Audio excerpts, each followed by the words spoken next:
Janet continued changing into a snake and kept finishing her neighbors day after day, to the extent that over 16 of her neighbors had died because of her. But here's the shocking part. Her husband had begun to notice something was not okay, because whenever Janet went out at night, something would happen to one neighbor by morning. She kept lying to him that she went for night prayers and other things. Her mother-in-law was already tired. She quarreled with her mother-in-law countless times because her mother-in-law wanted her son to marry a wife who could give her a grandchild, which Janet could not. Janet finally got tired of her mother-in-law and decided to show her another side. So she used her witchcraft to place a curse on her.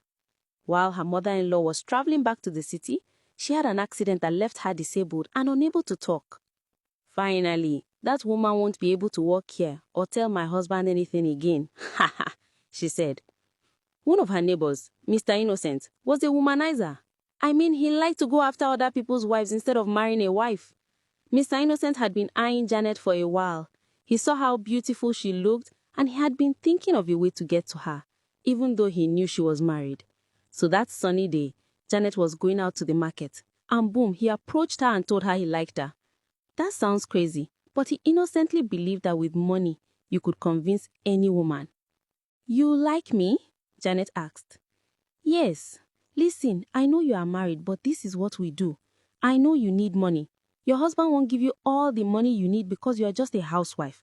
We, the big men, will give you what you want, just for one night, he said confidently.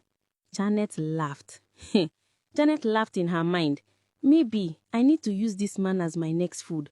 I am hungry, she thought. She pretended to believe Mr. Innocent and told him that she liked him too and that they would meet in his house at night. Don't worry, I am hungry for you, she said. Mr. Innocent went back to his house happily. She says she's hungry for me, he shouted. But he was wrong. Janet meant something else. Then suddenly, he began to think, how can they meet at night instead of day? A married woman must be sleeping with her husband at night. Or maybe she has a way to come out. He screamed happily, ready to enjoy himself. The night finally came, but this time, Janet's husband was not fully asleep. Immediately, Janet stood up, and he secretly followed her. Janet didn't turn into a snake immediately. She just wanted to walk to Mr. Innocent before doing her thing. Her husband followed her and saw her walking into Mr. Innocent's house. Immediately, he felt heartbroken. So this was the prayer she had been doing, cheating on me? He felt so angry and rushed to Mr. Innocent's house, where he saw him opening the door for his wife and began to drag him. Janet was shocked to see her husband. How dare you touch my wife? He shouted. It got to the extent that he set Mr. Innocent's house on fire and also made sure he felt it with him. He dragged his wife back to the house and locked her inside a room. Taking the key, "You are not getting out of that room," he said.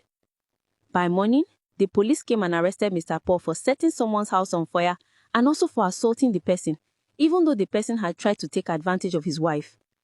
Janet sat in the room where her husband had locked her. She was sad. At 12, she changed into her snake form and got out of the locked room. That was when she realized that her husband had been arrested by the police, all because of one man, Mr. Innocent. That man would die the most painful death, she screamed. To be continued.